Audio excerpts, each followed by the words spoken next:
할렐루야. 하나님의 말씀은 요한복음 21장 1절에서 4절까지 말씀 보도록 하겠습니다.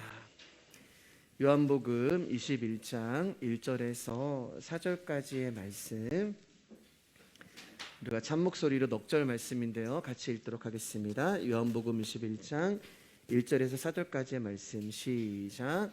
그 후에 예수께서 디베랴 호수에서 또 제자들에게 자기를 나타내셨으니 나타내신 일은 이러하니라.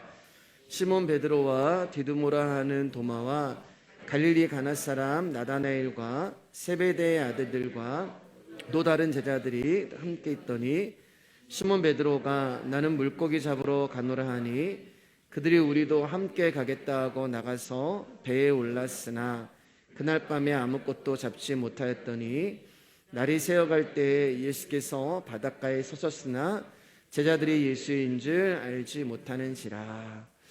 아멘. 이제 저희가 드디어 요한복음 마지막 장까지 왔습니다. 앞으로 이제 한 번이나 두 번 정도 더 하면 개척하고 지금까지 이제 요한복음을 주일마다 강의를 했는데 요한복음이 끝날 것 같아요.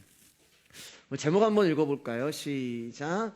베드로 그리고 나. 그래서 이제 첫 번째라고 했는데 이제 다음 주도 아마 베드로 이야기가 계속 이어질 것 같아서 이렇게 제목을 정했습니다.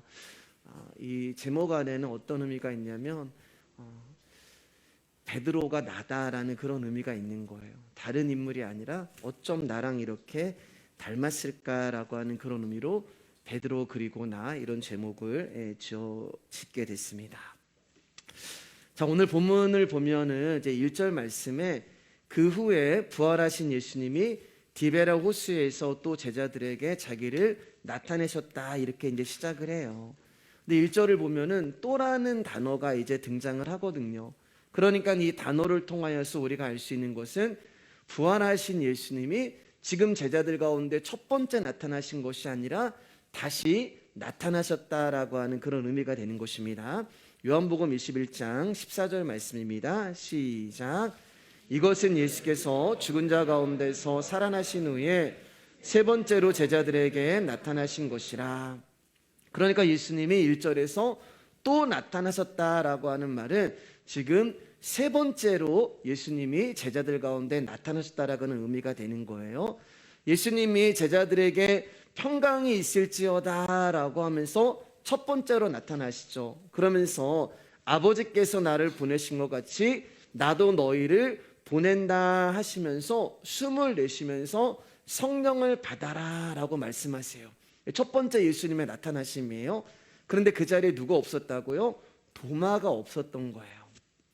그래서 제자들이 야, 우리가 부활하신 예수님을 만났어 라고 이야기하니까 도마가 그 말을 믿지 않고 나는 내 눈으로 예수님을 보기 전까지는 믿을 수 없고 내 손가락을 그 못자국에 대고 내 손을 그 옆구리에 집어넣지 않으면 믿을 수 없다라고 도마가 이야기를 하잖아요. 그리고 그 일이 있고 나서 8회 후에 예수님이 다시 도마와 제자들 가운데 나타나셔서 도마에게 말씀을 하시죠. 도마야, 내 손의 못자국도 좀 만져보고 내 옆구리에 손도 좀 넣어봐라. 그러면서 뭐라고 말씀하세요? 너는 나를 본고로 믿느냐? 보지 못하고 믿는 자들은 복되도다 라고 말씀을 하세요. 그때 도마가 예수님께 이렇게 말씀을 해요. 요한복음 20장 28절입니다. 시작.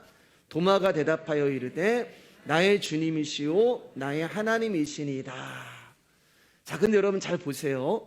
부활하신 예수님이 첫 번째 제자들에게 나타나셔서 아버지가 나를 보내신 것처럼 나도 너희를 보낸다라고 이야기하시고 성령을 받으라라고 말씀하시고 죄를 사하는 권세까지 예수님이 제자들 가운데 주셨고, 그리고 두 번째 나타나셔서는 믿지 못하고 의심하는 도마에게 당신의 십자가의 흔적을 보여주면서 보지 않고 믿는 믿음이 진짜 믿음이다 라고 이야기를 하잖아요. 그리고 도마는 더군다나 그 예수님의 모습을 보고 당신은 나의 주님이시고 당신은 나의 하나님이십니다 라는 고백까지 해요. 근데 재밌는 것은 뭐냐, 오늘 우리가 요한복음 21장으로 넘어왔는데 이 제자들이 예수님이 부활하신 확실한 증거를 눈으로 봤고 손으로 만져봤고 믿음의 고백까지 했음에도 불구하고 지금 이 제자들이 어디 있냐면은 디베라 바닷가에 와 있다는 거예요. 왜 여기 온 거예요, 여러분? 물고기 잡고 먹고 살려고 온 것입니다. 21장 2절 말씀입니다. 시작. 시몬 베드로와 디두모라는 도마와 갈릴리 가나 사람 나다네일과 세베대의 아들들과 또 다른 제자들이 함께 있더니, 자 보세요 여러분, 여기에 보면은 베드로도 있고 조금 전에 나의 주님이시오 나의 하나님이시오 라고 고백했던 도마도 여기 있고 총 7명의 제자가 디베랴 바닷가에서 이제 물고기 잡아서 먹고 살려고 여기에 있는 거예요. 여러분, 성경은 우리를 통해서 무엇을 말씀하시는 걸까요? 우리 앞에 엄청난 기적과 엄청난 역사와 현상이 일어나고 심지어 부활하신 예수님이 내 눈앞에 나타나고 심지어 내가 그분을 만져보고 내가 그분께 믿음의 고백을 한다 할지라도 그것이 저와 여러분들을 믿음의 세계로 끌고 갈 수 없다는 거예요. 나의 주님, 나의 하나님이라는 고백을 하더라도 그 믿음이 진짜 고백, 진짜 믿음이 아니라는 것입니다. 그럼 뭐예요, 여러분? 내가 어떤 존재임을 알아야 되는 거예요. 그분 앞에서 나는 안 되는 자고 나는 할 수 없는 자고 그래서 말씀을 지키지도 못하고 믿음이 있는 자가 아니라 나는 존재적으로 불능하며 실존적으로 불능인 사람이구나라는 것을 그 십자가 앞에서 알아야 되는 거예요. 그분이 부활하셔도 안 되고 그분을 만져봐도 안 되고 그분께 믿음의 고백을 해도 우리는 안 되는 자들이란 말입니다. 그렇게 내가 그 십자가 앞에서 나는 이런 자구나라는 것을 알게 될 때 거기서 나의 무력함이 나타나고 연약함이 나타나고 때로는 그 십자가 앞에서 수치와 열등감도 나타나고 치욕과 부끄러움이 터져나오고 그리고 거기서 우리가 진짜 그 바닥에서 예수 그리스도를 찾게 되는 거예요. 어떤 기적과 이적의 예수님이 아니라 어떤 내가 보고 느끼고 만지는 그런 예수님이 아니라 예수님이 말씀하시잖아요. 나를 만지지 말라. 우리는 자꾸 그분을 만지면서 확인하려고 해요. 근데 예수님이 부활하시고 나서 제자들 가운데 나를 만지지 말라. 너희들 제발 그렇게 나를 느끼고 만지고 눈으로 보고 그런 믿음으로 내 앞에 나오지 말라라고 말씀하는 거예요. 내가 정말 십자가 앞에서 여러분 어떤 존재인지를 처절하게 깨달을 때 그때 진짜 내가 예수 그리스도를 부르게 되는 거예요. 내가 정말 그분 앞에서 아무것도 아니고 할 수 없는 그런 연약한 자라는 것을 내 스스로 인정하고 내가 정말 주님 아니면은 살아갈 수 없는 존재임을 알게 될 때 그때 우리는 그분을 붙들 수밖에 없는 것입니다. 그때 여러분 그 예수 그리스도가 우리를 찾아오시는 거예요. 오늘 말씀 보면은 1절에 또 제자들에게 자기를 나타내셨다라고 말씀하시잖아요. 그리고 세 번째 나타나셨다고 말씀하시잖아요. 여러분, 그분은 우리가 이런 마음으로 애통하는 마음으로 그분을 부르고 찾으면 세 번째 오시고 네 번째도 오시고 다섯 번째도 오시고 아멘 하실 때까지 여섯 번째도 우리를 아닙니다 여러분 찾아오시는 분이 예수 그리스도가 되는 거예요. 여러분, 신앙의 요체는 우리가 주님을 찾아가는 것이 아니라 그분이 우리를 찾아오시는 것입니다. 하늘나라는 우리가 가는 것이 아니라 천국이 가까이 오는 거예요. 우리의 힘으로 갈 수 없기 때문에 우리가 기도할 때 하늘에 계신 우리 아버지요 하나님 나라가 이 땅에 임하여 달라고 기도를 하는 거잖아요. 저와 여러분들이 생명나무의 열매를 따먹어서 하나님처럼 되는 것이 아니라 그 생명이신 그분이 우리 안에 들어오심으로 말미암아 우리가 작은 예수가 되는 거예요. 베데스다 연못에 들어가면은 낫는다는 것을 알아요. 예수님이 구원자고 예수님이 영생을 주시고 생명을 주시는 분이라는 것을 알아요. 근데 중요한 게 뭐냐? 못 들어가는 거예요. 아는데 눈으로도 보고 저기 들어가면 아는데 들어가면 날 수 있다는 것을 아는데 못 들어가는 거예요. 보세요 여러분, 눈으로 부활하신 예수님을 봤단 말이에요. 내 손으로 부활하신 예수님을 만져봤단 말이에요. 내가 그분 앞에 나의 신앙의 고백을 했음에도 불구하고 우리는 그 연못에 못 들어가는 거예요. 왜냐하면 저와 여러분들은 38년 된 병자이기 때문에 누워 있을 수밖에 없기 때문에 못 들어가는 거예요. 알아요, 여러분. 내가 예수 그리스도의 십자가의 은혜를 믿으면 구원받는 거 알아요. 아는 거랑 가는 거랑은 틀린 거예요. 근데 우리는 못 가요. 그래서 그 연못이 나에게 찾아오시는 거예요. 내가 부인되어지는 자리, 내가 부정되어지는 자리, 주님 제가 아는데 안 되네요. 제가 정말 예수 그리스도가 나의 구원이시고 도움이신 거 아는데 주님, 나는 정말 주님을 아는데도 붙들 수 없는 존재네요. 그렇게 내가 어떠한 자고 연약하고 무력한 자라는 것을 알게 될 때 그때 베데스다 연못이 나에게 오셔서 부어지는 거예요. 그래서 예수님이 오셨잖아요. 38년 된 병자가 있는 그 자리로. 그리고 일어나 걸어라라고 말씀하시는 거예요. 여러분 이제 어린 시절에 다 소풍 가시고 이러면 보물찾기 해보셨잖아요. 근데 그 보물은 내가 찾는 것이 아니에요. 발견되어지는 것입니다. 그렇잖아요, 여러분. 저기에 보물이 있는데 내 눈에는 보이는데 어떤 사람은 그냥 지나갈 때가 있잖아요. 내 눈에는 저기에 보물이 딱 지금 이렇게 딱 숨겨져 있는데 어떤 사람은 똑같은 것을 보면서 지나가요. 야, 나도 거기 지나갔는데, 나도 거기 봤는데 왜 눈에는 안 보였을까? 왜냐하면 보물은 내가 찾는 것이 아니라 발견되어지기 때문에 그런 것입니다.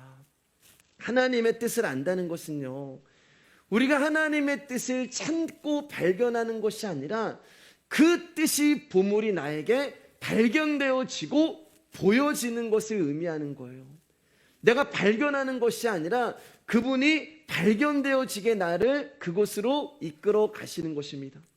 또 제자들에게 자기를 나타내셨으니, 예수님이 제자들에게 자기를 나타내셨는데 지금 제자들이 예수 그리스도를 발견하지 못하는 거예요.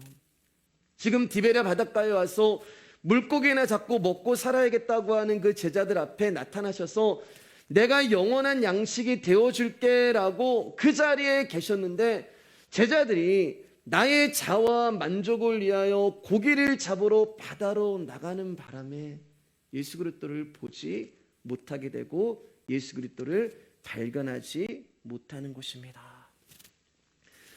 때로는 우리가 신앙생활하면서 그분을 향한 나의 지나친 동기와 그분을 향한 나의 지나친 의욕이 오히려 그분을 가려버릴 때가 있어요.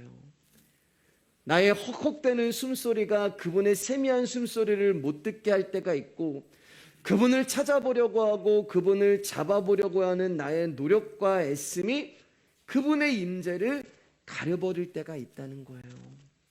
여러분 보세요. 부활하신 예수님이 나타나셨는데 제자들은 부활하신 예수님을 알아보지 못합니다. 첫 번째, 두 번째, 세 번째 나타나셨는데도 알아보지 못하는 거예요. 그럼에도 불구하고 예수님은 그 제자들 앞에 다시 나타나시는 거예요. 당신의 양을 먹일 수 있는 자들로 만들어 버리실 때까지 그분은 계속 우리 앞에 나타나는 것입니다. 그러니까 사랑하는 여러분, 우리가 주님을 위해서 일을 할 수 있는 자들이 아니라는 것을 여러분 아셔야 돼요. 주님의 일은 사람의 능력과 힘을 통하여 성취되는 것이 아니라 우리를 포기하지 아니하시고 3번, 4번, 5번 찾아오시는 그분의 열심에 의해서 이루어지는 거예요. 마가복음 14장 30절 31절 말씀입니다. 시작. 예수께서 이르시되 내가 진실로 내게 이르노니 오늘 이 밤 닭이 2번 울기 전에 내가 3번 나를 부인하리라. 베드로가 힘있게 말하되 내가 주와 함께 죽을지언정 주를 부인하지 않겠나이다 하고 모든 제자도 이와 같이 말하니라. 다른 사람은 다 예수님을 버려도 나는 절대 주님을 버리지 않을 것입니다 라고 베드로가 예수님께 자신 있게 자기의 신앙을 고백을 하죠. 그러니까 예수님이 베드로 가운데 뭐라고 이야기하세요? 너는 오늘 밤 3번 나를 부인할 거야. 지금 예수님이 베드로라고 하는 인간의 연약함을 폭로하는 거예요. 무슨 말이에요? 베드로야, 너는 네가 어떤 존재인지 모르는구나. 너는 너의 어떤 인간적인 결단과 인간적인 의지와 열심을 가지고 날 위해서 무언가를 할 수 있다고 확신을 하는구나. 그런데 베드로야, 너는 절대 그렇게 못한다. 너는 나를 부인하고 배신할 거야. 예수님이 지금 베드로의 고백을 믿어주지 않는 거예요. 베드로의 맹세를 인정해주지 않으시는 거예요. 여러분, 베드로는 아마 예수님께 서운했을 거예요. 자신이 처음 주님을 만났을 때 자기를 사람 먹는 어부로 만들어주겠다는 그 주님의 말씀에 배도 버리고 그물도 버리고 가족도 버리고 심지어 장모님이 돌아가셨음에도 불구하고 그 장모님의 장례를 지키지도 못하고 예수님을 쫓아왔단 말입니다. 그런데 이런 자기의 사랑과 헌신을 지금 예수님이 외면해 버리시는 거예요. 모든 것을 버리고 모든 것을 포기하고 주님을 따라서 3년이라는 시간을 내가 헌신을 했단 말이에요. 베드로는 모든 것을 다 버리고 포기했어요. 그런데 그가 그렇게 주님 앞에 3년이라는 시간을 헌신한 이유는 딱 하나였어요. 뭐였어요, 여러분? 내 한평생 이분을 위해서 살겠다는 마음이 있었기 때문에 그렇습니다. 주님을 사랑하고 주님을 따르고 주님을 위해서 살기를 원했고 심지어 주님을 위해서 죽기를 진심으로 원했어요. 그리고 그렇게 할 수 있다고 자기는 생각했어요. 여러분, 예수님을 위해 살고 예수님을 위해 죽는 것, 이걸 두 글자로 이야기하면은 사역이 되는 거예요. 사역. 그러니까 베드로는 사역을 위해서 산 거예요. 예수님이 베드로를 부르신 이유, 사역을 위해서요. 그러니까 이 사역을 위해서 지금까지 달려왔습니다. 그리고 이 사역을 위해서 내가 목숨을 바치겠다고 지금 주님 앞에 고백을 하는데 그분이 믿어주지 않는 거예요. 그러자 베드로가 다시 한번 힘있게 얘기하는 거예요. 자기의 맹세와 자기의 신앙을 다시 한번 힘있게 고백하는 거예요. 주님, 내가 죽으면 죽었지 절대로 주님을 부인하지 않겠습니다. 그런데 재밌는 건 뭐냐면은 이 두 번째 베드로의 고백 가운데 모든 제자도, 다른 제자들도 동일하게 주님을 위해서 죽겠다고 결단하고 고백을 한 거예요. 우리도 베드로처럼 주님을 위해서 죽겠습니다. 우리도 주님을 위해서 죽으면 죽었지 주님을 배신하지 않겠습니다. 그런데 주님을 위해서 죽게 되던 베드로는 그날 밤에 예수님을 배신했고, 그리고 주님을 위해서 죽게 되던 그 제자들은 다 도망을 간 거예요. 여러분, 이 베드로 안에 저와 여러분이 들어가 있고 이 제자들 안에 저와 여러분이 들어가 있는 거예요. 우리의 결심으로 되어지는 게 아닙니다, 여러분. 우리의 각오로, 우리의 의지로 주님의 일이 되어지는 것이 아니에요. 우리가 그런 말 잘하잖아요, 여러분. 하나님의 일이 있어서 하나님이 하셔야 되는 일이 있고 사람이 해야 되는 영역이 있다. 아니에요, 여러분. 하나님의 일에 있어서 사람이 해야 되는 일은 아무것도 없어요. 우리가 할 수 있는 게 뭐가 있어요, 여러분? 우리가 할 수 있는 일은 주님을 부인하고 도망가는 일만 하는 것이 우리의 일이 되는 거예요. 사람이 해야 할 것과 하나님이 하실 일의 경계는 없습니다. 다 하나님의 일이에요. 사람이 일을 하면 그것은 사람의 일일 뿐이에요. 사람은 사람의 일을 할 것이고 하나님은 하나님의 일을 하실 것입니다. 사람이 하는 것은 사람의 일이 되는 거예요. 우리가 하나님의 일을 한다는 것은 내가 하는 것이 아니라, 그러니까 이러한 나를, 주님을 배신하고 주님을 도망갔던 나를 만져보고 심지어 믿음의 고백까지 했던 나를 포기하지 아니하시고 찾아오셔서 계속해서 당신의 사랑을 부어주시는 당신의 열심을 통하여서 내 안에서 하나님의 일이 나타나는 것이지, 나의 능력과 나의 열정과 나의 어떠함으로 주님의 일이 되어지는 것이 아니란 말이에요. 그러니까 주님, 지금 베드로가 내가 주님을 위해서 죽겠습니다, 목숨까지 바치겠다고 얘기한 것은 베드로의 일인 거예요. 사람의 일이 되는 거예요. 그래서 사역에서 실패를 하게 되는 것입니다. 여러분, 제가 사역이라고 이야기하니까 어떤 주의 종으로 부름받은 그런 사역자만의 이야기라고 생각을 하시면 안 돼요. 이 사역이란 뜻은 주님을 위한 일이 되는 거란 말입니다. 그러니까 하나님께 선택하고 부름받은 성도라면 다 사역을 하는 거예요. 하나님의 생명, 예수의 영을 가진 사람들은 다 사역을 하는데, 여러분, 예수 그리스도를 믿는 자들, 여러분들이 하나님이 선택하고 부른 자들이 맞다면 다른 것들에 대한 좌절과 절망은 얼마든지 견딜 수 있어요. 돈이 없어도 견딜 수 있고 몸이 아파도 견딜 수 있어요.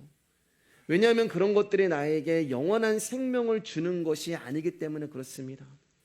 하나님은 우리 가운데 하나님 나라의 영원한 생명을 주시는 분이시지, 우리가 이 땅에서 풍성한 삶을 살아갈 수 있도록 도우시는 분이 아니에요.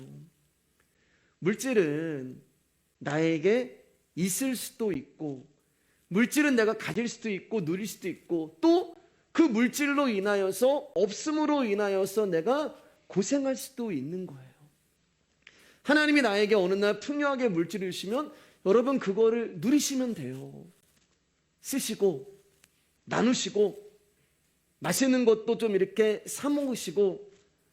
그런데 어느 날 나에게 그 물질이 없으면 없는 대로 아껴 쓰시고 적응하면 돼요. 근데 우리가 하나님을 믿으면서 그런 것들이 없음으로 인하여서 절망하고 좌절하고 힘이 빠진다면 그것은 예수의 생명으로 사는 자들이 아니라 여전히 나는 이 세상의 힘으로 사는 자들이라는 증거가 되는 것입니다. 성도는요, 이 땅에서 영원히 사는 자들이 아니기 때문에 매일매일 믿음으로 하나님 나라를 소망하면서 살아가는 것이 우리의 인생이 되어야 되는 거예요. 그런데 성도의 인생 가운데 정말 견딜 수 없는 힘듦이 있어요. 그게 바로 사역인데, 다른 말로 이야기하면 하나님의 관계인데, 내가 물질이 없어도 살 수 있고 몸이 아파도 살아갈 수 있는데 하나님과의 관계가 끊어지고 이게 회복이 되지 않으면 견딜 수 없는 거예요. 내가 지금까지 신앙생활하고 믿음으로 살아온 이유가 그분과의 관계, 그분의 사역으로 살아온 것인데 그것이 무너지면 살 수가 없는 거예요. 어느 날 그분의 임재가 느껴지지 않고, 어느 날 그분의 숨소리가 들리지 않고, 그분이 나에게 말씀하시는 그 음성이 들리지 않고, 다른 것들은 없어도 살 수 있단 말이에요. 근데 그분이 나에게 함께 계시지 않는 그런 것들이 느껴지면 거기서 절망이 되고 좌절이 오는 거예요. 주님을 배신했고 주님 앞에 도망을 쳤습니다. 그분과의 관계가 무너지는 거예요. 와르르르 하고 평생을 싸웠던 그 관계가 한순간에 깨지고 박살이 나는 거예요. 왜요, 여러분? 자기 때문에 그래요. 자기. 나라는 자 때문에 그래요. 다른 사람이 회방을 한 것도 아니고 환경이나 상황이 문제를 일으킨 것도 아니에요. 베드로 안에는요, 주님을 위해서 죽을 수도 있는 사랑과 의리도 있었어요. 근데 왜 무너진 거예요? 그게 자기 사랑이었단 말이에요. 자기 의리였단 말이에요. 자기가 할 수 있는 나의 일로 여겨버린 거예요. 그래서 다른 사람들은 이렇게 얘기하는 거예요. 다른 사람들은 다 주님을 버려도 나는 주님을 버리지 않겠습니다. 내가 주님을 사랑한 것이고, 내가 주님을 믿은 것이고, 내가 주님을 위해서 목숨을 버릴 수 있다고 생각을 한 거예요. 즉, 그 십자가 앞에서 내가 어떤 존재인지 알아서 내가 38년 된 병자이거나 나는 아무것도 할 수 없는 자입니다 라는 고백이 아니라 여전히 내가 살아서 무언가를 할 수 있다고 여겼기 때문에, 이 주님의 일을 사람이 할 수 있다고 생각을 했기 때문에 이 사역에서 실패한 거예요. 그리고 거기서 절망이 오는 것이고 처절한 좌절을 맛보게 되는 것입니다. 사랑하는 여러분, 우리 다 베드로와 같은 고백 다 하셨잖아요. 은혜 받으시고 눈물을 흘리시면서 다 믿음의 고백하셨잖아요. 주님, 내가 주님을 위해서 살겠습니다라고 고백하셨고, 주님을 위해서 내가 죽겠습니다라고 고백을 하셨고, 심지어 베드로처럼 주님을 위해서 목숨을 바치겠습니다. 제가 이 고백했거든요. 제가 정말 주님 앞에 20대 때 너무 큰 은혜를 받아서 내가 정말 그때 주님, 제가 젊었을 때 주님을 위해서 죽겠습니다. 그런 고백까지 했어요. 주님을 위해서 목숨을 바치겠습니다. 다 여기 계신 분들은 다 그런 고백 하셨을 거예요. 그리고 진짜 그렇게 살 수 있을 거라고 여러분 다 믿으셨잖아요.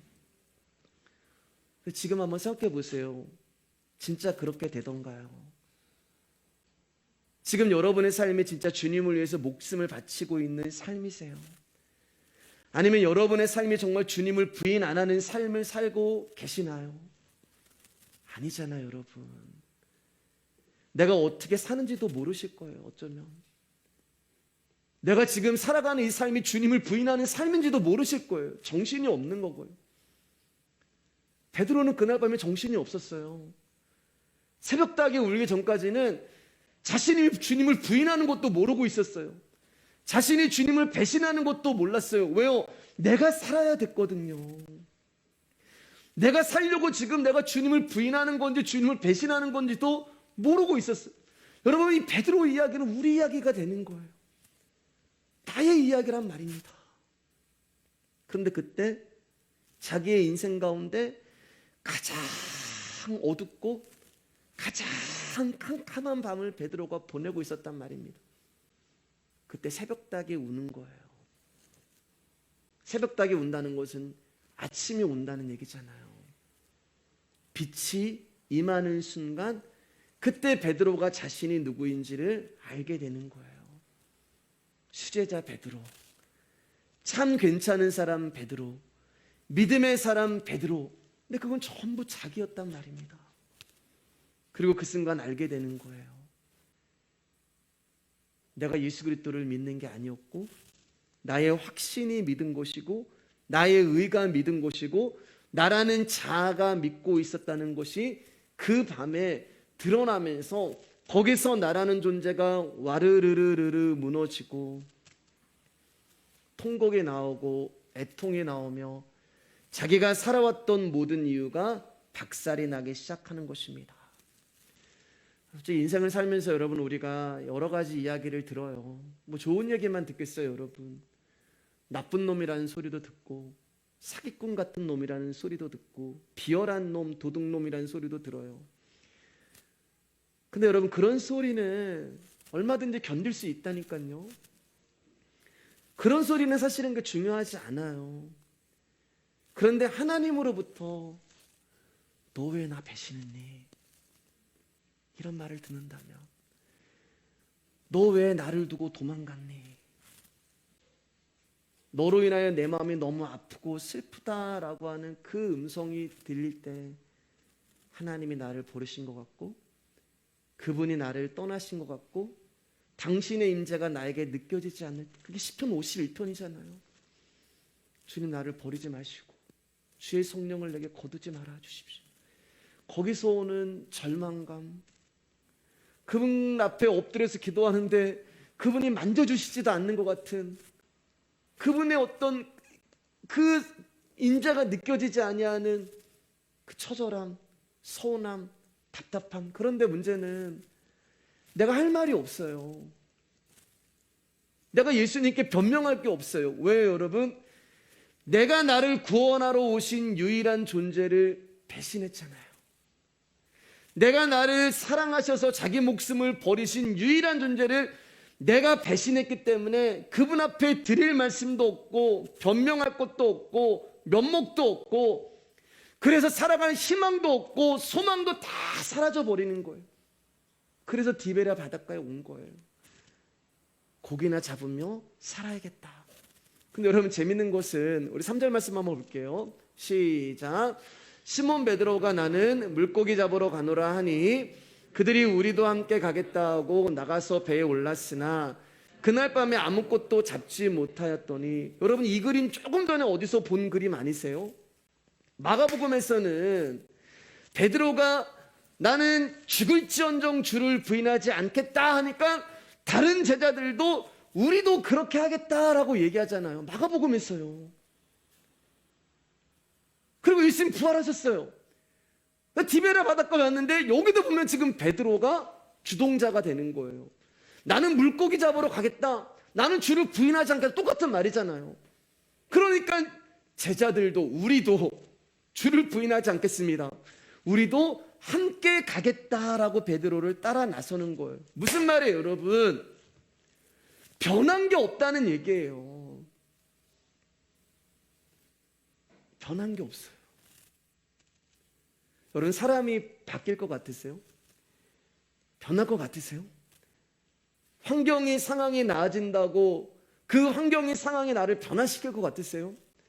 여러분, 사람이 사람을 변화시킬 수 있을 것 같으세요? 아니요. 우리는 마가복음에서도 이 모습이고 요한복음에서도 이 모습이에요. 우리는 변하지 않습니다. 이게 우리의 연약함이 되는 거예요. 그러니까 무슨 말이에요, 여러분? 저와 여러분에게는 방법이 없다는 거예요. 그래서 우리를 변화시킬 수 있는 유일한 예수 그리스도가 세 번째로 다시 나타나는 거예요.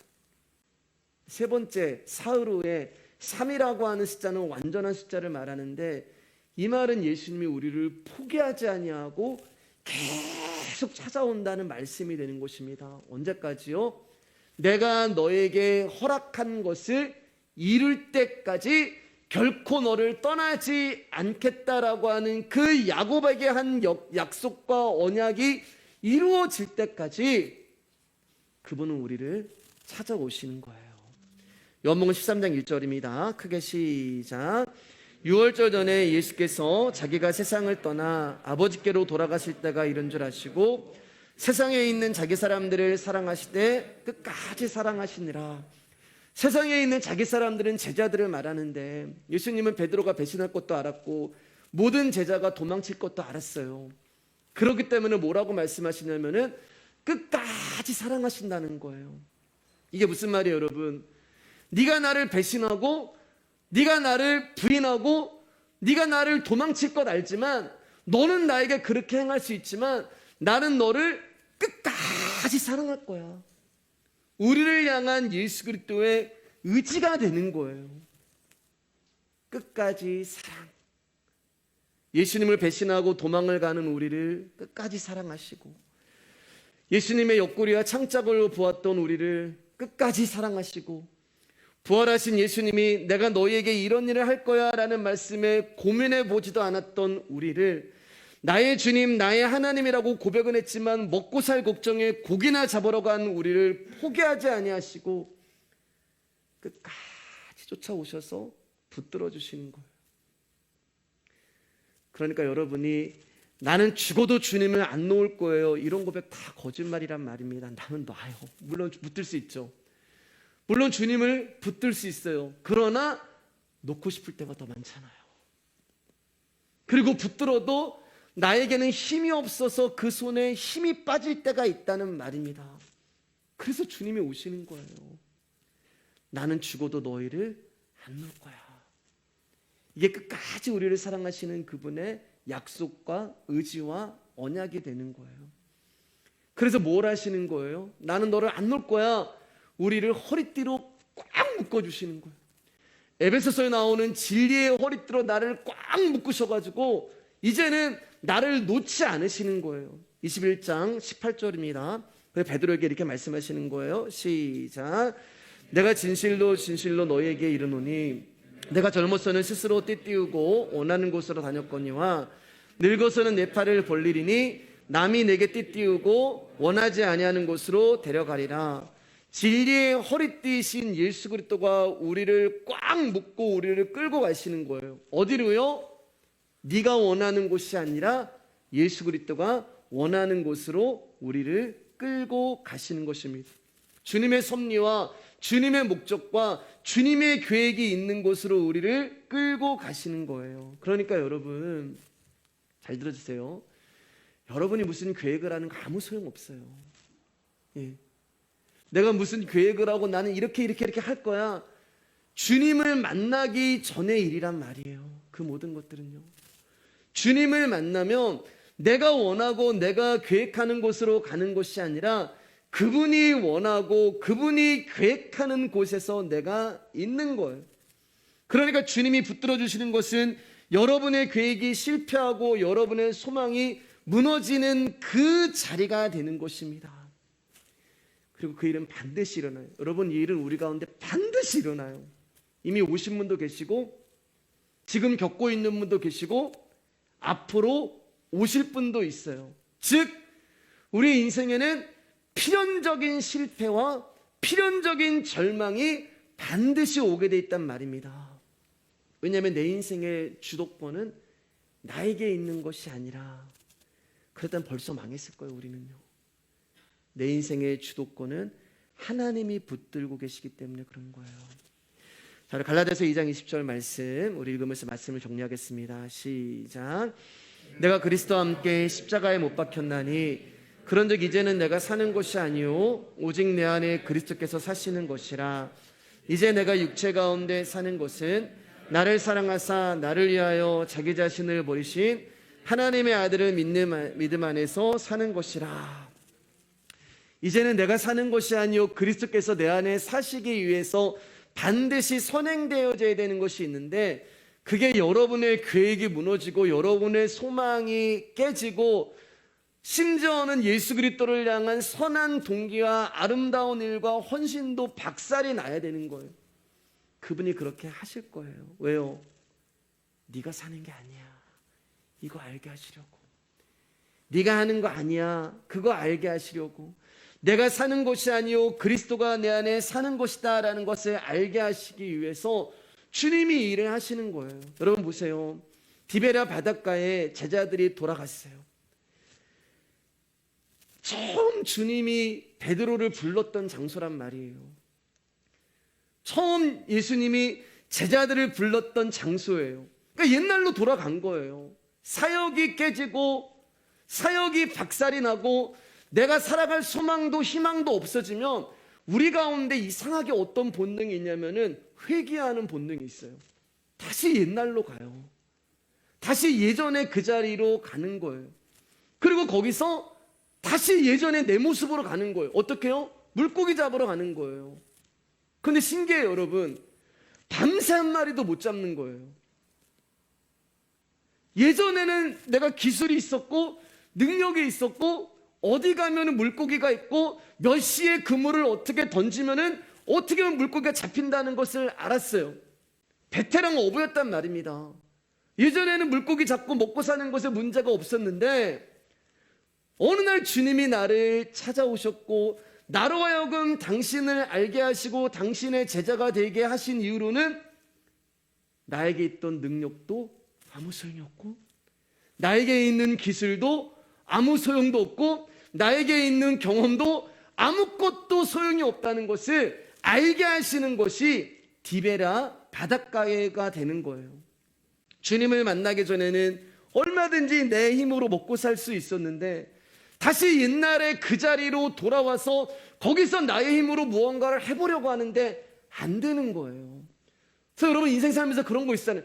야, 옛날에는 내가 여기서 뭐 장사해서 얼마를 벌었는데 똑같이 해서 똑같이 했는데 안 되는 거예요.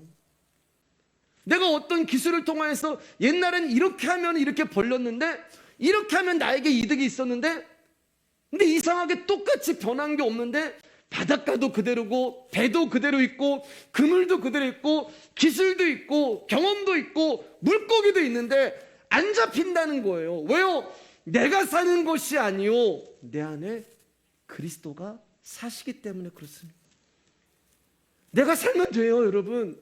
예전에 내가 살았던 모습으로 살면 되는데 지금은 내가 사는 것이 아니요 내 안에 그리스도께서 사시는 것이다라는 것을 하나님이 알려주시기 위해서 안 되는 거예요.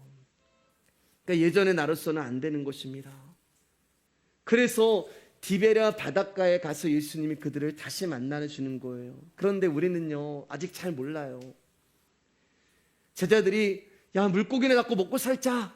그래, 우리 다시 옛날로 돌아가서 그냥 그 어부로서 그냥 우리 삶은 그런 건가 보다라고 그렇게 살려고 했는데 될 줄 알았는데 안 돼요. 사역에 실패해서 예수님을 떠나서 살 수 있을 거라고 생각했는데 안 돼요. 여기 기웃거리고 저기 기웃거리고, 여기서 고기 잡아보려고 하고 저기 가서 고기 잡아보려고 하고, 밤새도록 그렇게 애쓰는데도 헛수고가 되는 것입니다. 하나님이 아브라함에게 너는 너의 본토 친척 아비 집을 떠나라고 말씀하시잖아요. 여러분, 그 말이 무슨 뜻이겠어요? 너의 고향, 너의 친척, 너의 핏줄이 아니라는 거예요. 거기서 나오라고 하시는 것입니다. 돌아가지 말라고 하시는 거예요. 디베라는 우리가 돌아갈 곳이 아니라는 거예요. 근데 우리는 다시 그 바닷가로 돌아갑니다. 주님과의 관계가 끊어지면 정말 신기하게 여러분 예전에 나의 모습으로 들어가요. 그런데 여러분 잘 들어주세요. 중요해요. 예전에 그 자리로 여러분들이 돌아갈 수 있어요. 그런데 여러분 예전에 내가 될 수는 없어요. 왜냐하면 내 안에 내가 사는 것이 아니라 그리스도께서 사시기 때문에 그렇습니다. 전에는 내가 내 삶의 주인이었고 내가 원하는 곳으로 갔지만 이제는 그분이 나를 허리띠 드시고 그분이 내 삶의 주인으로 당신이 원하는 곳으로 끌고 가시는 거예요. 그래서 디베라 바닷가에서 안 되는 것이고 실패하는 것이고 절망하는 것이에요. 그때 예수님이 찾아오시잖아요. 다시 세상에 발을 담그고 있는 나를 찾아오시는 거예요. 다시 예전의 나의 모습으로 살아가고 있는 나에게 찾아오셔서 삶의 절망을 느끼고 안됨을 경험하고 있는 나에게 오셔서 야 이놈아, 너 또 이 모양이니? 너 또 이곳으로 왔니? 너 또 이전 삶을 사는 것이니? 그렇게 말씀하지 않으시고 우리의 절망과 우리의 패배함 가운데 우리의 아픔과 눈물 가운데 따뜻함으로 찾아오시는 거예요. 세 번째 찾아오시고 네 번째 찾아오시고 우리가 주님으로 만족하며 살아갈 수 있을 때까지 우리를 끝까지 사랑해 주시는 것입니다. 그러면서 여러분 이제 알게 되는 거예요. 여러분 내가 사는 것이 아니구나. 목회 여러분 제가 하는 거 아니에요. 하나님 저에게 주셨던 말씀입니다. 여러분의 인생도 여러분이 사는 것이 아니에요. 저의 주인도 하나님이시고 여러분의 주인도 하나님이신 거예요.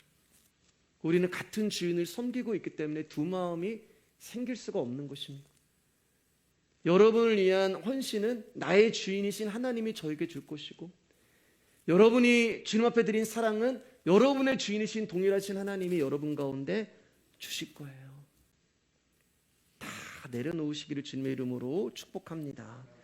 내가 무언가를 하겠다는 마음도 계획도 심지어 선한 일이라는 것도 심지어 주님의 일이라고 하는 것도 사람이 하는 모든 것은 다 포기되어 내려놔줘야 되는 거예요. 그리고 기다리는 거예요. 여러분 그분의 하실 일을 실상이 실체가 되기까지 그 시간 동안 기다리는 거예요. 끝까지 우리를 사랑하시는 예수 그리스도의 은혜를 구하며 그냥 하루하루 사시는 거예요. 여러분 오늘 주시는 은혜 붙들고 오늘 하루 사시고 내일 주시는 양식 가지고 내일 하루 사시고 저와 여러분들은 하루살이 되면 돼요. 그분이 오늘 주시는 양식 가지고 오늘 살고 그분이 내일 주시는 은혜 가지고 내일 살고 그러다 보면 나라는 그릇 안에 그분의 목적과 계획이 이루어지고 찾을 때 어느 순간 저와 여러분들은 그분이 띠를 띄우고 원하시는 자리에 가 계실 줄 믿습니다. 우리 한 번 더 갈라디아서 2장 20절 말씀 읽고 찬송하겠습니다. 시작. 내가 그리스도와 함께 십자가에 못 박혔나니 그런즉 이제는 내가 사는 것이 아니요 오직 내 안에 그리스도께서 사시는 것이라. 이제 내가 육체 가운데 사는 것은 나를 사랑하사 나를 위하여 자기 자신을 버리신 하나님의 아들을 믿는 믿음 안에서 사는 것이라. 아멘.